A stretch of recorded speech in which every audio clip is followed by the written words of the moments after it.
Ladies and gents, welcome back to a brand new video, and this is a sad one.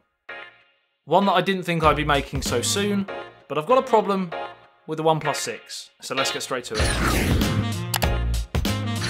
Hi guys, and like I said, I didn't think I'd be making this so soon. I've been using the OnePlus 6 here as my daily driver for around a month or so, pretty much from the launch, just before it was released worldwide. I was using this and it's been great. And the overall user experience so far, I've not really had any issues with. Outside of the videos I have already done on the OnePlus 6, there were two different tests that I wanted to do at a slightly later date. And it turns out that one of those I won't now need to do. So the first test was a water resistancy test, and I still may do that, so let me know in the comment section below if you would like to see that. But the second one was a drop test.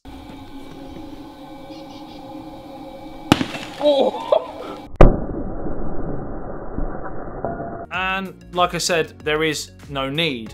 Let me paint you a little picture. So I was sat there casually on my sofa the other day, watching TV, and I had my phone in my hand. When out of the blue, the mirror black OnePlus 6 slipped out of my hand and fell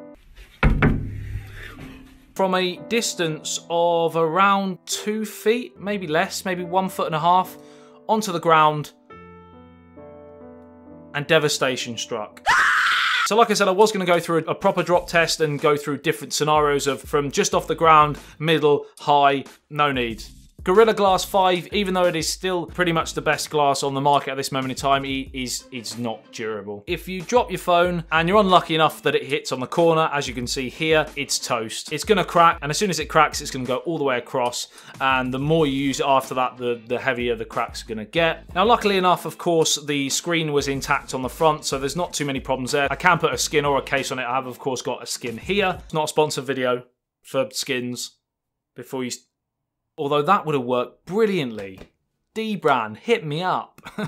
So the reason why I've done this video it's not just a sob story, it's because a lot of you guys have been asking me how durable the new phone is. The first major drop and it's broke, so still works completely fine, but skin now definitely needed on the back. Let me know in the comment section below if you would like to see a water resistancy test as well on this phone. Although now I've got cracks in it, they may say that that might make it worse, although they're just surface cracks and the actual internals aren't open, so I wouldn't imagine it would make any difference to that test. But like I said, a bit of a strange video today, but something that I thought I would share. Like if you did enjoy it and found it helpful, subscribe and hit that little notification bell if you're new to the channel and want to be notified every time I post a video on anything tech. We love tech here on this channel, pretty much daily content here. I love you and leave you. I'll see you in the next one. ASBYT, peace out.